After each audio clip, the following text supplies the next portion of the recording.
देवों में सबसे सुंदरतम भगवान कृष्ण के जीवन की कई बातें अनजानी और रहस्यमयी हैं।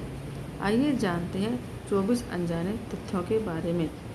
सबसे पहले भगवान श्री कृष्ण के खड्ग का नाम था नंदक और गदा का नाम कौमुदकी और शंख का नाम पांचजन्य जो गुलाबी रंग का था। दूसरे नंबर पर भगवान श्री कृष्ण के परम धाम गमन के समय न तो उनका एक भी केश श्वेत था और न ही उनके सिर पर झुर्रियाँ थीं। नंबर 3 पर भगवान श्री कृष्ण के धनुष का नाम सारंग था और मुख्य आयुध का नाम सुदर्शन था जो एक चक्र था। वह लौकिक, दिव्यास्त्र और देवास्त्र तीनों रूपों में कार्य कर सकता था। उसकी बराबरी के विध्वंसक केवल 2 ही अस्त्र थे, पाशुपतास्त्र और प्रशुरास्त्र। यानी पाशुपतास्त्र भगवान शिव, कृष्ण और अर्जुन के पास थे और प्रशपास्त्र शिव, वसुगन और भीष्म और कृष्ण के पास थे। नंबर 4 पर भगवान श्री कृष्ण की परदादी मारिसा और सौतेली माँ रोहिणी बलराम की माँ नाग जनजाति की थी। नंबर 5 पर भगवान श्री कृष्ण से जेल में बदली गई शुदा पुत्री का नाम एकानिशा था जो आज विंध्यवासिनी देवी के रूप में पूजी जाती है। नंबर 6 पर भगवान श्री कृष्ण की प्रेमिका राधा का वर्णन महाभारत, हरिवंश पुराण, विष्णु पुराण और भागवत पुराण में नहीं है। उसका उल्लेख ब्रह्मवैवर्त पुराण और गीत गोविंद और प्रसिद्ध जनश्रुतियों में रहा है। नंबर 7 पर जैन परंपरा के अनुसार भगवान श्री कृष्ण के चचेरे भाई तीर्थंकर नेमिनाथ थे जो हिंदू परंपरा में घोर अंगिरस के नाम से प्रसिद्ध हैं। नंबर 8 पर भगवान श्री कृष्ण अंतिम वर्षों को छोड़कर कभी भी द्वारका में 6 महीनों से अधिक नहीं रहे। नंबर 9 पर भगवान श्री कृष्ण ने अपनी औपचारिक शिक्षा उज्जैन के सांदीपनि आश्रम में मात्र कुछ महीनों में ही पूरी कर ली थी। नंबर 10 पर ऐसा माना जाता है कि घोर अंगिरस अर्थात नेमिनाथ के यहाँ रहकर इन्होंने साधना की थी। नंबर 11 पर आता है प्रचलित जनश्रुतियों के अनुसार भगवान भी श्री कृष्ण मार्शल आर्ट का विकास ब्रज क्षेत्र में वनों में किया था। डांडिया रास का आरंभ भी उन्होंने ही किया था। नंबर 12 पर कलारी पट्टू का प्रथम आचार्य श्री कृष्ण को मानते हैं। इस कारण नारायणी सेना भारत की सबसे भयंकर प्रहारक सेना बन गई थी।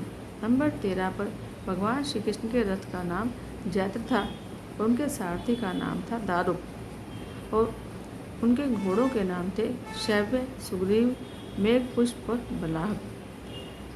नंबर 14 पर भगवान श्री कृष्ण की त्वचा का रंग मेघ श्यामल था। उनके सिर में से एक मादक गंध आती थी। नंबर 15 पर भगवान श्री कृष्ण की मांसपेशियाँ मृदु परंतु युद्ध के समय विस्तृत हो जाया करती थी, इसलिए सामान्यतः लड़कियों के समान दिखने वाला उनका लावण्यमय सिर युद्ध के समय अत्यंत कठोर दिखाई देता और ठीक ऐसे ही लक्षण कर्ण और द्रौपदी के सिर में भी देखने को मिलते थे। नंबर 16 पर जन सामान्य में यह भ्रांति स्थापित है कि अर्जुन सर्वश्रेष्ठ धनुर्धर थे, परंतु वास्तव में कृष्ण इस विद्या में भी सर्वश्रेष्ठ थे और ऐसा सिद्ध हुआ मद्र राजकुमारी लक्ष्मणा के स्वयंवर में, जिसकी प्रतियोगिता द्रौपदी स्वयंवर के ही समान परंतु और भी कठिन थी। नंबर 17 पर यहाँ कर्ण और अर्जुन दोनों ही असफल हो गए और तब श्री कृष्ण ने लक्ष्य भेद कर लक्ष्मणा की इच्छा पूरी की जो पहले से उन्हें अपना पति मान चुकी थी।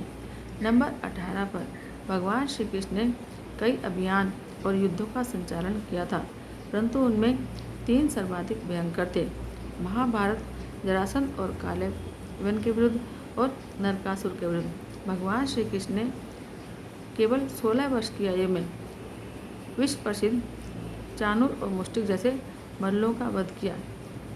मथुरा में दुष्ट राजा के सिर को हथेली के प्रहार से काट दिया, तो ये था 19वां। अब 20वां भगवान श्री कृष्ण ने असम में बानासुर से युद्ध के समय भगवान शिव से युद्ध के समय माहेश्वर जल के विरुद्ध वैष्णव जल का प्रयोग किया और विश्व का प्रथम जीवाणु युद्ध शुरू किया था। नंबर 21 पर भगवान श्री कृष्ण के जीवन का सबसे भयंकर युद्ध द्वंद्व युद्ध है सुभद्रा की प्रतिज्ञा के कारण अर्जुन के साथ हुआ था, जिसमें दोनों ने अपने अपने सबसे विनायक अस्त्र क्रमशः सुदर्शन चक्र और पाशुपतास्त्र निकाल लिए थे। बाद में देवताओं के हस्तक्षेप से दोनों शांत हुए। नंबर 22 पर भगवान श्री कृष्ण ने 2 नगरों की स्थापना की, द्वारका और पांडव पुत्रों के द्वारा इंद्रप्रस्थ। यानी पहले उसका नाम खांडवप्रस्थ था और द्वारका का नाम पहले कुशावती था। नंबर 23 पर आता है भगवान श्री कृष्ण ने कलारी पट्टू की नींव रखी, जो बाद में बोधि धर्मन से होते हुए आधुनिक मार्शल आर्ट में विकसित हुई। नंबर 24 पर भगवान श्री कृष्ण ने श्रीमद् भगवत गीता के रूप में आध्यात्मिकता की वैज्ञानिक व्याख्या की, जो मानवता के लिए आशा का सबसे बड़ा संदेश थी, है और हमेशा रहेगी। जय श्री कृष्ण।